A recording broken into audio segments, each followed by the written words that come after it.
নমস্কার, সুপ্রভাত। আমি অর্চনা এসে মনের কথা ভাগ করি চ্যানেলে আইটি ব্লগে তোমাদের সবাইকে স্বাগত জানাই। আশা করি তোমরা সবাই ভালোই আছো। আর আজ হলো জামাই ষষ্ঠী। হ্যাঁ বন্ধুরা, এটা আমার জামাই ষষ্ঠীর দিনের ভিডিও। আর সকাল সকাল ঘুম থেকে উঠে আমি একটু আমার বাপের বাড়ির পাড়াটা তোমাদের সঙ্গে শেয়ার করে নিলাম। এই যে একটুখানি গেটের বাইরে গেছিলাম, চারপাশটা একটু দেখালাম। কি সুন্দর লাগে চারপাশটা সকালবেলা দেখতে। চারিদিকে গাছপালা ভর্তি, বাড়িঘরগুলো চারিদিকে সব নিরিবিলি শান্ত চুপচাপ। আর গতকাল রাত্রেবেলা আমি সুপারি গাছের কোলটা যে কেটে ঠিক করে রেখেছিলাম তোমাদেরকে দেখালাম, তা আজকে বাদ বাকি জিনিসগুলো ঠিক করতে বসেছি। এই যেখানে সাদা ন্যাকড়ার মধ্যে 60খানা ধান নিয়ে নিয়েছি, আর এখানে দুব্বা কিছুটা আমি তুলে নিয়ে এসেছি। আর মা তুলে রেখেছিল আগের দিন বিকেলবেলা, তো সেই দুব্বাগুলোকে এখন আমি বাছতে বসেছি। এখান থেকে ভালো করে দুব্বাগুলো বেছে বেছে 60খানা দুব্বা আমাকে নিতে হবে, নিয়ে সাদা সুতো দিয়ে এটাকে বেঁধে নিতে হবে। আর আমার শ্বশুরবাড়ির এই নিয়মগুলো আছে, কিন্তু আমার বাপের বাড়িতে না সেরকম কোনো নিয়ম কারণ নেই। শুধু জামাই মেয়েকে নেমন্তন্ন করে খাওয়া দাওয়া করায়, আর যেটুকুনি সম্ভব সেইটুকুনি আর কি গিফট জামাই মেয়ে নাতি নাতনিকে দেওয়ার চেষ্টা করে।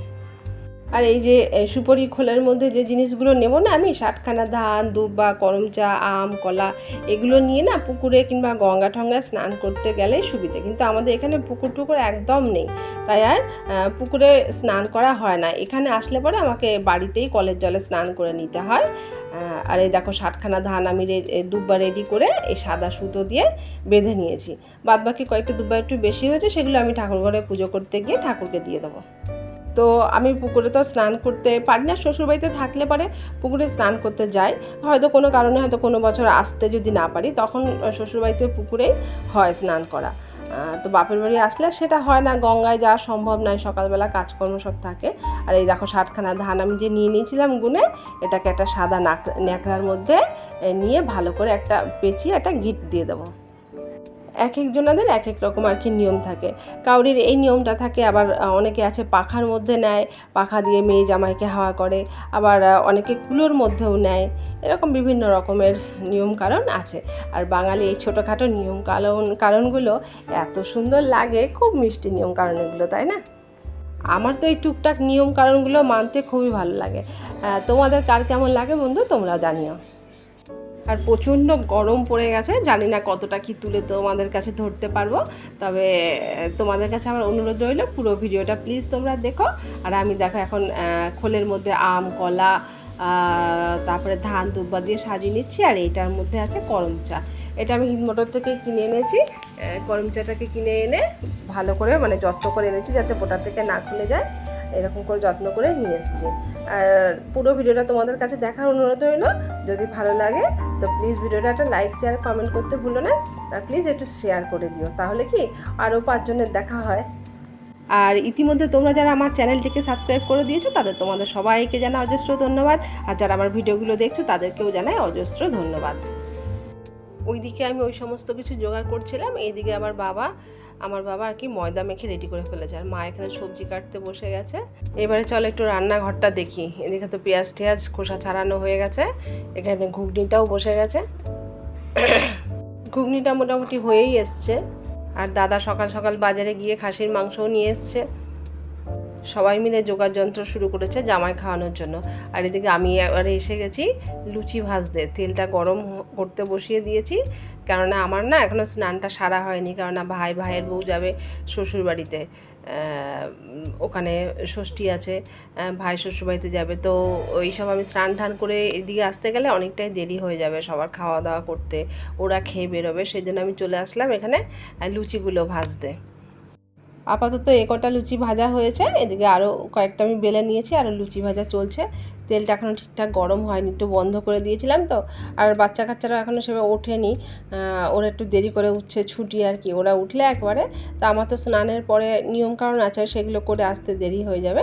সেই জন্য আমি এদিকটাতে চলে আসলাম। আর ওরাও তো উঠলে স্নান টান করবে, তারপরে ওদের মাথায় জল ঢল আমি দেবো। লুচি ভাজার পর জামাইয়ের জন্য জলখাবারটা রেডি করে দিয়েছে মা। জামাইকে তো সব কিছু দেওয়া হয়ে যায়, জানি না জামাই কদ্দূর কী খাবে, কেননা ও খাওয়াটা খুবই কম খায় সত্যি কথা বলতে। আর আমাদের বাড়িতে না সবাই হাতে হাতে কাজ করে। দেখো আমার ভাই এতক্ষণ মাংস ধুলে এবারও স্নান করবে। এদিকে আমার বাবা আর কি নাতনিকে নিয়ে বসে পড়েছে জল খাবার খেতে, আর ওদিকে আমার ভাইয়ের মেয়ে আর আমার ছেলে খেলাধুলা করছে। আর এই হলো আমার দাদা, এ তো বিয়ে থা করেনি, এর ষষ্ঠী নেই, তাই নিজের বাড়িতে বসেই ষষ্ঠী পালন করছে। খাওয়া দাওয়ার পর আমার মা নাতনির হাতে একটা পোশাক তুলে দিল, বলেছে যে স্নান টান করে তারপরে পড়তে। আর দিদার পায়ে হাত দিয়ে প্রণাম করে নিল, আর এই দাদুকে এখন প্রণাম করছে। এবার ছেলের হাতে দিয়েছে জামা প্যান্ট মা, ছেলে তো খুব খুশি পেয়ে, আর ও দিদাকে নমস্কার করলো। এবার যাবে দাদু ভাইকে নমস্কার করতে। আমার বাবা তো কিছুতেই নমস্কার করতে দেবে না, টুক করে পায়ে হাত দিয়ে নমস্কার করে নিয়েছে।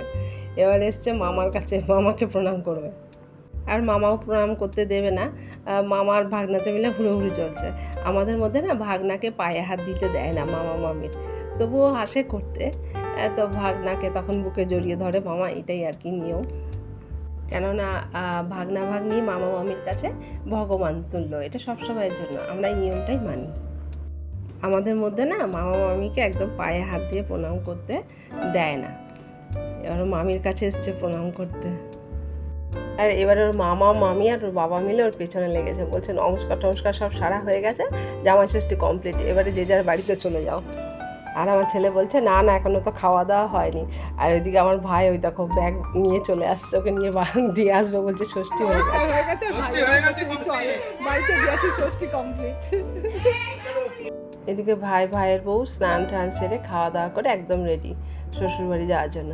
এদিকে তাপসী শাড়ি পরে রেডি হয়ে গেছে, কিন্তু এখনও সাজগুজ পুরো কমপ্লিট হয়নি। আর আমার ভাইজি তো সেজেই চলেছে, এটা লাগাচ্ছে তো ওটা বাকি রয়েছে, ওটা লাগাচ্ছে তো সেটা বাকি রয়েছে, এই চলছে, সাজগুজ আর কমপ্লিট হচ্ছে না। ষষ্ঠীতে মামার বাড়িতে যাওয়াটা যেন একটা আলাদা আনন্দ থাকে বাচ্চাদের মধ্যে। তবে আমরা যখন ছোট ছিলাম তখন কিন্তু এটা ছিল না। ওই যে আমি বলছি না, আমাদের এর মধ্যে কোনো সেরকম নিয়ম কারণ নেই। তবে এখন সবাই যেহেতু মেয়ে জামাইকে নেমন্তন্ন করে খাওয়াই টাওয়ায়, সেই দেখে এখন আমাদের মধ্যেও কিছু নিয়ম কারণ করুক বা না করুক, মেয়ে জামাইকে নেমন্তন্ন করে ষষ্ঠীর দিন। সবাই মিলে আসবে, নাতিদের সাথে দেখা হবে, এই একটা আর কি আনন্দ। এই যে এরা রেডি হয়ে গেছে, এই তো এখন বেরোচ্ছে ওরা। তাপসীর বাপের বাড়ি কাকিনাড়ায়, ওরা কাকিনাড়াতে যাবে এখন। ও এখন যাচ্ছে সকালের খাওয়া দাওয়াটা সেরে নিয়ে, তবে আজকে ও থাকবে না, চলে আসবে সন্ধ্যেবেলার দিকে চলে আসবে। আর আমাদের এই পাড়ার রাস্তাটা দেখো কি ভালো লাগে দেখতে, দুই সাইড দিয়ে সুন্দর সুন্দর বাড়ি, মাঝখান দিয়ে সরু রাস্তা। এবারে আমিও স্নান টান করে রেডি হয়ে গেছি, তুলসী গাছের কাছে এটা রেখে দিয়েছি। আর যেহেতু পুকুর আমার সামনে নেই, তাই ওই স্টিলের গামলাটার মধ্যে জল দিয়ে একটু পুকুর বানিয়ে নিয়েছি। এখান থেকে জল আমি ঠাকুরের নামে অর্পণ করবো আর কি।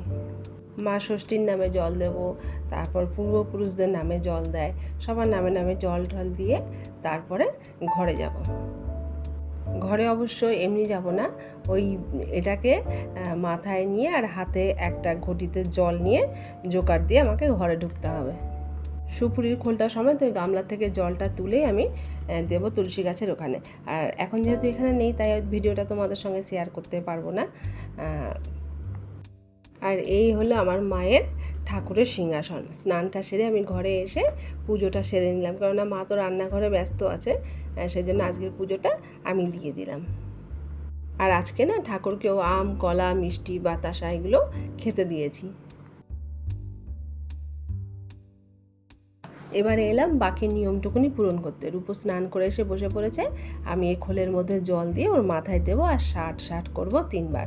রূপুকে ওর দিদা নতুন একটা নাইটি দিয়েছে, কিন্তু ওটা ধুয়ে দিয়েছি বলে শুকায়নি এখনও, সেই জন্য ও আর ওটা পরতে পারলো না। তবে আমি কিন্তু একটা নতুন নাইটি পরেছি।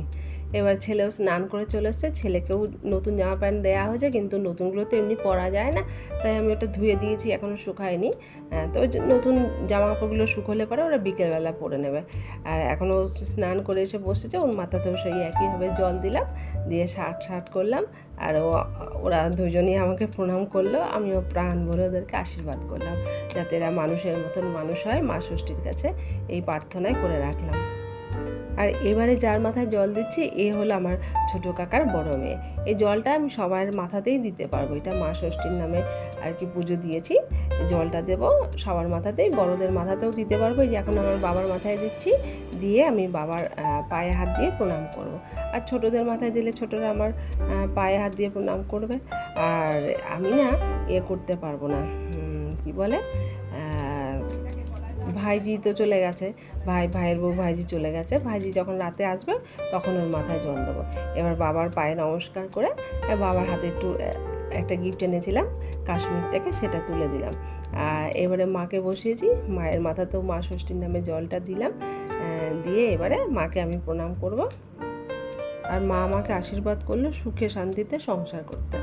এবারে মায়ের হাতে একটু গিফট তুলে দিলাম, তেমন কিছু না, একটা বেড কাভার তুলে দিয়েছি মাকে, মা বিছানায় পেতে শোবে। আমি ওদিক সেরে আস্তে আস্তে মা এদিকে ভাতটা আর মাংসটা মনে হয় বসিয়েও দিয়েছে। আর এদিকে বাবা, আমার মেয়ে, আমার ছেলে আর আমার বোন বসে টিভিতে সেই আমার ভিডিওগুলোই দেখছে। আর বাবাকে যে উপহারটা দিলাম সেগুলোই আর সবার জন্যও নিয়ে এসেছি। যেখানে 3টে আছে, 2টো আমার 2 ভাইকে দেবো, মানে আমার দাদাকে আর ভাইকে, আর একটা আমার কাকার। আর এই টুপিটা হলো আমার ভাইজি। আর আমার বাবাকে কি বলো তো, শার্ট প্যান্ট দিলে এখন বাবা সেভাবে কিছুই পরতে পারে না, বাইরে যায় না, তো সেই দরকার মতন প্রয়োজনীয় জিনিস দেওয়া হয়। আমার মায়ের রান্নাবান্না কমপ্লিট, এবার জামাইকে খেতে দিচ্ছে।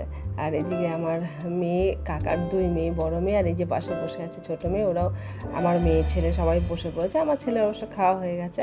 আর আজকের মেনুতে রয়েছে ভাত, ডাল, আলু চিপস, উচ্ছে ভাজা, পটল ভাজা, লেবু, ভেন্ডি ভাজা, বেগুন ভাজা, মাটন, আর হলো চাটনি। আর আরও দই, মিষ্টি, আম রয়েছে, সেগুলো জামাই বলছে খাবে না, তবুও দেয়া হবে। ওই যে টক দই দিয়ে দিয়েছে পাতেও, টক দইটা ভালোবাসে। আর এইবারে মিষ্টিটাও চলে এসছে। আমটা আর কেটে দেওয়া হয়নি, কারণ ও তো সুগারের পেশেন্ট, ও একবার সকালবেলা আমটাম খেয়েছে, আবার এখন মিষ্টি আছে, সেজন্য আর আমটা এখন আর কেটে দেওয়া হয়নি। আর এদিকে দাদাও বসে পড়েছে খেতে, আর এদিকে আমার মেয়ে খাচ্ছে। এদের খাওয়া হলে তারপরে আমি, মা আর বাবা খেতে বসবো। এখন সন্ধে হয়ে গেছে বন্ধুরা, তোমাদের সবাইকে জানাই শুভ সন্ধ্যা।